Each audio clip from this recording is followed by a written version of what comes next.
a heart attack. Good. All right? That's how deep it runs. Okay?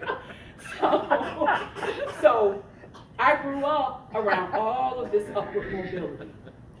Do good. Get your education. That's something that nobody can ever take away from you. Always treat people right, no matter what.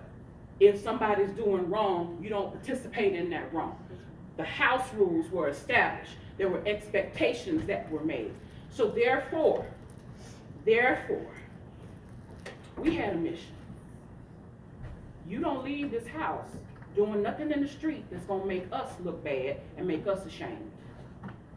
And there was also this other component. You don't leave the house doing anything in the company of white people that could cause white people to come to your house and hurt you. Mm-hmm. That was always part of the hum that was associated with being black. Because Tulsa, Oklahoma, Emmett Till, Slocum, Texas, Rosewood, Florida, countless other places where if you allegedly misconduct yourself in the wrong way in the company of white people, it's not just you that they're gonna look for. It's your family they're gonna come after. It could be your entire neighborhood that suffers. That's a part of the code. There are black codes that are legal black codes that talk about what black folks can and cannot do in history. There's another black code. The black code that says, don't bring embarrassment or shame, and don't bring danger to your doorstep, to your family's doorstep. That code lives in me.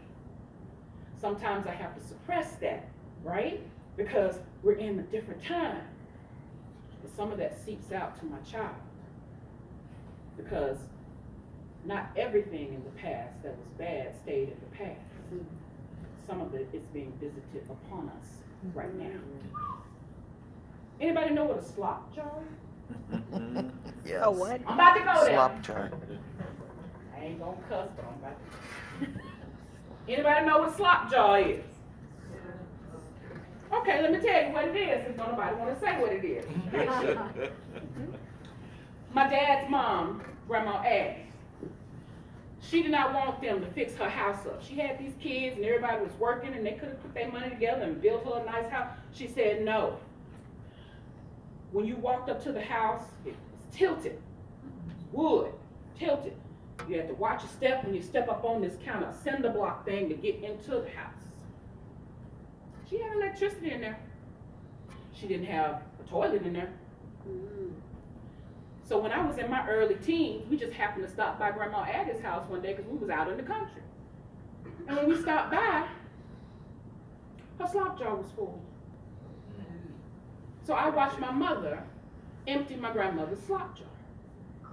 A slop jar is what you would use to go to the bathroom in when you don't have a toilet in the house.